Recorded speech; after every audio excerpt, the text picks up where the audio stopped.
السلام عليكم، كي دايرين بخير؟ لاباس عليكم؟ صحتكم لاباس؟ نتمنى ان شاء الله تكونوا في احسن الاحوال وفي صحه جيده.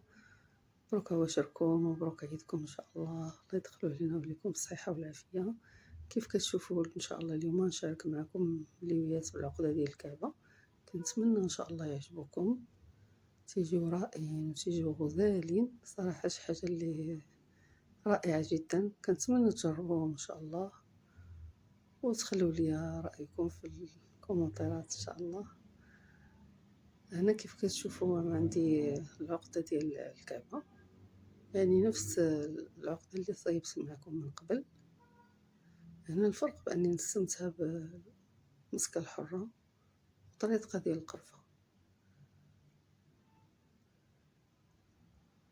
هنا خدمت كمية اللي قليلة 400 غرام. إن شاء الله نخلي لكم المقادير ديالها في صندوق الوصف، وكذلك حتى العجينة.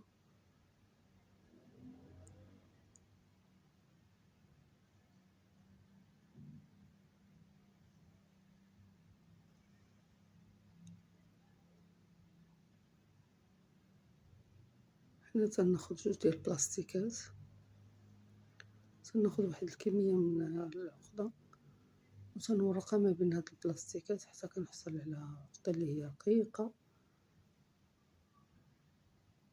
حتى كيبان سطح العمل، يعني تترقيوها حتى كيبان سطح العمل. وفي إمكانكم تخليوها غلق من هكاك، يعني مترقوهاش بزاف. أنا كنعتذر منكم على التصوير لأن الصراحة التليفون معرفتش أنايا شنو وقع لي داك النهار، لأن ستريس ديال الخدمة وداكشي متابعتش بأنه محطوطش مزيان، لهذا غير قبلوا على التصوير. كنتمنى الفكرة تكون واضحة وتوصل لكم إن شاء الله باش تقدروا توجدوه. هنا تنقطعو بالجرار ديال البيتزا، وفحال هاد الجوانب هادو اللي مجاوش في القياس اللي بغيت كنديرهم مع بعضياتهم، يعني متنجمعهمش باش منضيعش فيهم، تنلصقهم مع بعضياتهم بهاد الشكل هذا حتى كنرجع ليهم تنقادهم. تناخد القياس اللي بغيت لأني هنا دايرة مليويات اليوم صغار، في إمكانكم تكبروهم، في إمكانكم تصغروا على هاد القياس ولا ديروا هاد القياس اللي درت. كيف كتشوفوا معايا المربعات كاملين كملتهم، وما بين ودرتهم في هاد البلاطو، وما بين كل طبقة تندير بلاستيكة حتى كملت العقدة عندنا كاملة. هنا كيف كتشوفوا معايا خديت العجينة تنورقها اللي تكون رقيقة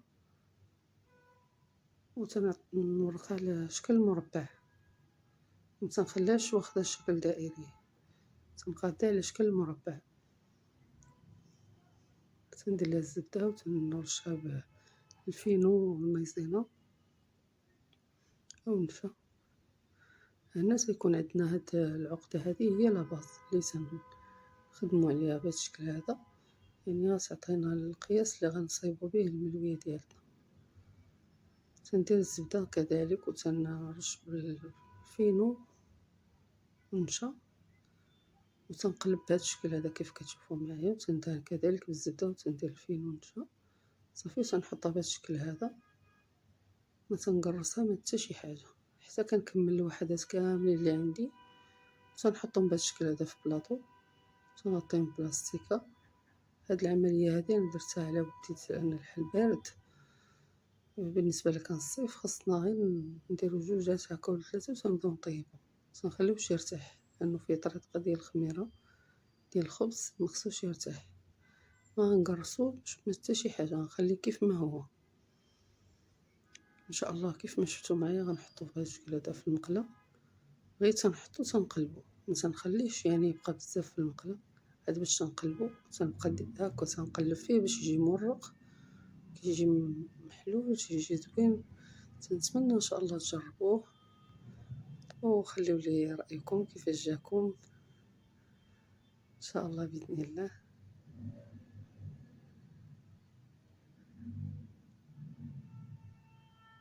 تنبقاو تنحركو بهذا الشكل هذا وتنقلبوه حتى كنكملوه في الطياب ديالو باش كياخد لون موحد. وتيجي مرق، تيجي غزال صراحة، تيجي لذيذ.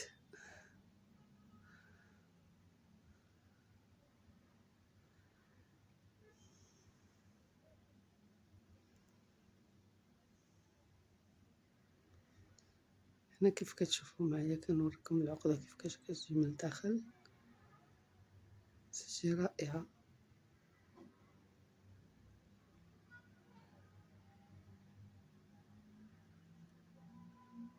هنا من بعد ما كملنا قديتو بحال هكايا في التبصيل، كيف شفتوا معايا العقدة كتجي في الوسط.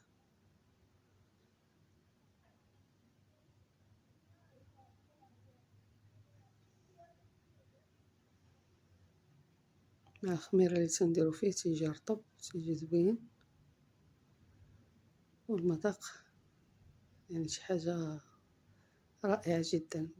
إلا كنت يعني غادي تقدموه كدهنوه، كتستفوه بهذا الشكل هذا وتدهنوه بالعسل، يعني هاكو على شكل خطوط، وفوق هذوك العسيلات اللي درتو كتحطوا هاد الجزء فيلي بهذا الشكل هذا باش تعطيو ديك اللمسه ديال بان هاد الملويات هادو راه معمرين بالعقده ديال اللوز. انا هنا حطيته بلا ما ندهن الملاوي لان غنعطيهم مولاتهم، حطيت غير اللوز هكا ناشف يعني فوق منهم غير على ود التصوير، ونشارك معكم الطريقه ديال التقديم يعني ديالتهم، كل واحد يقدمهم كيف بغى وكفكره. ان شاء الله الله يستر.